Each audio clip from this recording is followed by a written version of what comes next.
जय हिंद दोस्तों, MGJ classes YouTube channel में आप सभी का स्वागत है। तो 20 अगस्त 2025 को राष्ट्रीय सेवा योजना में सद्भावना दिवस के रूप में मनाया जाता है। सद्भावना दिवस भूतपूर्व प्रधानमंत्री, आधुनिक भारत के निर्माता, युवाओं के प्रेरणा स्रोत, भारत रत्न आदरणीय श्री राजीव गांधी जी के जन्मदिन के अवसर पर मनाया जाता है। तो आइए हम शुरू करते हैं।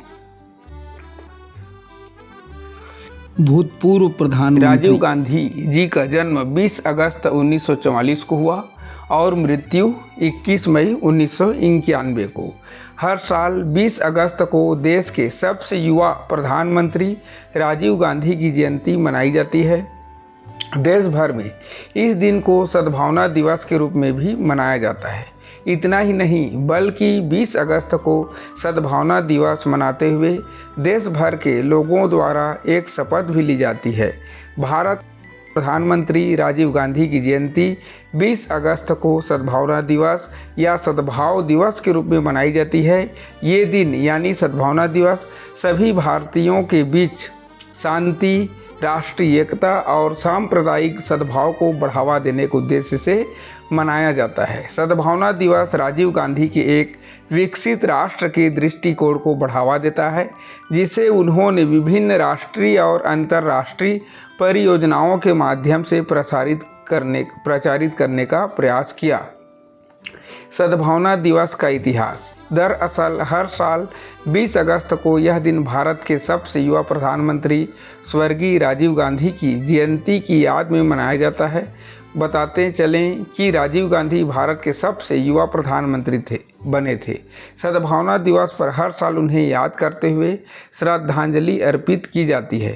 भूतपूर्व PM राजीव गांधी सन 1991 की मई में तमिलनाडु के श्री पेरुम्बुदूर में चुनाव का प्रचार करने के लिए गए थे, जहां उनकी हत्या कर दी गई थी।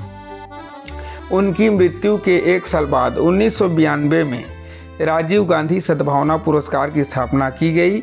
शिक्षा के क्षेत्र को आगे बढ़ाने में दिया बड़ा योगदान। भारत के सबसे युवा प्रधानमंत्री होने के साथ साथ उन्होंने शिक्षा के क्षेत्र को आगे बढ़ाने में अपना विशेष योगदान दिया। साल 1986 में राजीव गांधी ने भारत में उच्च शिक्षा के आधुनिकीकरण और विस्तार के लिए शिक्षा पर एक राष्ट्रीय नीति की घोषणा की थी। इतना ही नहीं बल्कि उन्होंने समाज के ग्रामीण वर्ग के उत्थान के लिए 1986 में जवाहर नवोदय विद्यालय प्रणाली नामक एक केंद्र सरकार आधारित संस्था शुरू की थी, जिसके तहत कक्षा 6 से 12 तक मुफ्त आवासीय शिक्षा प्रदान की जाती है। इसके अलावा वो राजीव गांधी ही थे जिनके प्रयासों से 1986 में MTNL की शुरुआत हुई। उन्होंने ग्रामीण क्षेत्रों में टेलीफोन की पहुंच बढ़ाने के लिए पब्लिक कॉल ऑफिस PCO भी बनाए। राजीव गांधी राष्ट्रीय सद्भावना पुरस्कार। गौरतलब है कि राजीव गांधी भारत के सबसे कम उम्र के प्रधानमंत्री बने जब उन्होंने 40 वर्ष की आयु में पद ग्रहण किया था।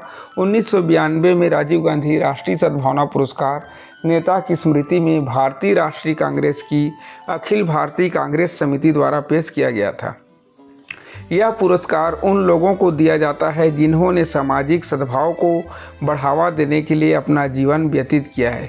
पुरस्कार के एक हिस्से के रूप में लोगों को एक प्रशस्ति पत्र और 10 लाख रुपये का नकद पुरस्कार भी दिया जाता है। तो धन्यवाद दोस्तों, आप लोगों ने हमें सुना और वीडियो को पूरा अंतिम तक देखे। तो जो अभी तक हमारी MGJ क्लासेस यूट्यूब चैनल को सब्सक्राइब नहीं किए हैं तो सब्सक्राइब कर लें और वीडियो को अधिक से अधिक अपने दोस्तों के पास शेयर भी करें। धन्यवाद।